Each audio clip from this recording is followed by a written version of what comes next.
AM 1430 KEZW. It's 8:26 and little Sunday for tea. Peter and Gordon here at Studio 1430. Well, my friend Jennifer Kuehner, who is the lady that runs one of my favorite places, the Aurora History Museum, is here with us this morning. Thanks again for inviting me to the Brown Bag yesterday. That was fun. It was wonderful to have you. Yeah, it was a great program. It was good. Nice turnout of folks. And it was good to share about the Freedom Memorial. And it was good to see how exciting everything is over there because, boy, you got a big weekend ahead of you. We are changing things, yes.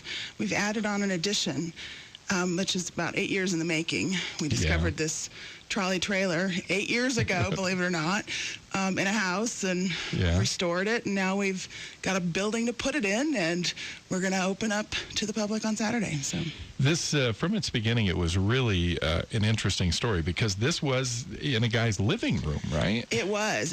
Dr. Peratt, he actually bought it in 1950. Yeah. They sold trolley trailers, which were the cars that were pulled behind the motor cars during rush hour traffic. And they sold all the trailers in 1950. He bought 3 of them, actually. Okay. Put 2 of them on his land on Airport and Colfax, right around there. Yep. And then put 1 on land up in the mountains. Only did something to the 1.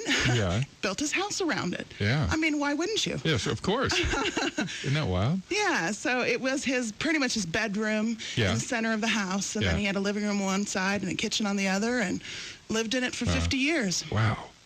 And so as it goes, the Aurora Historical Society ends up with it and begins restoration, right? The city ended up with it, and then the Museum Foundation, our nonprofit, raised money, raised volunteers, and then spent 2.5 years restoring it. So wow. And I can't wait to see it. See, I was over there yesterday, but Jennifer made it clear to all of us in the room that you don't get to peek at it early unless you go outside and look in the window. So I didn't dare ask if I could sneak through the door, but I'm going to get over there and check this out. Saturday would be a great time to do that. It would be, yeah. At 11 a.m., we're going to cut the ribbon and open up the gallery. Nice. And there's a lady named Ruth Fountain, who I'm sure a lot of your listeners know. Oh, yeah. The building is actually being named after her. Yeah. And so she will be there to cut the ribbon along with Mayor Hogan. Nice. And so we'll let everybody in, and we're going to have music and crafts for the kids and just volunteers wandering around telling people about all of the excitement. And the neat thing is that the trailer is just one part of all of this. We're actually also creating a new permanent Aurora history exhibit.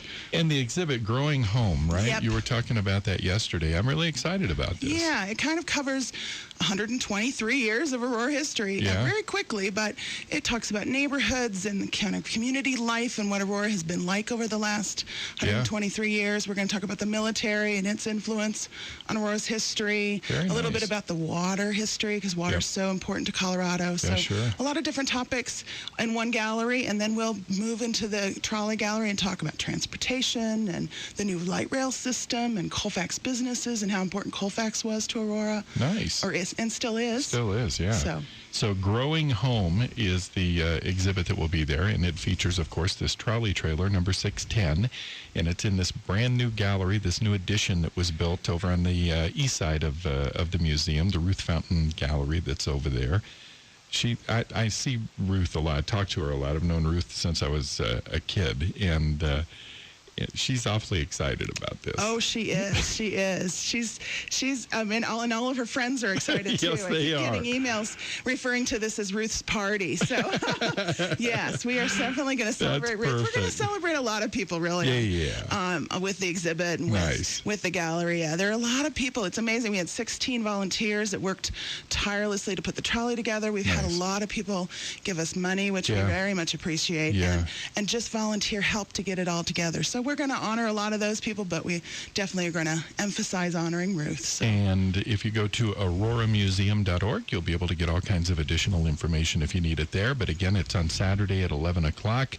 Reveille 3 will be there? Reveille 3 will be there. 11:30 they perform. We have 3 other groups coming in. It goes until 5 o'clock, so it's kind of an open house. So if you can't get there right at 11 for the ribbon cutting, just come anytime during the day. Perfect. Well, thank you again for yesterday. Thanks for this.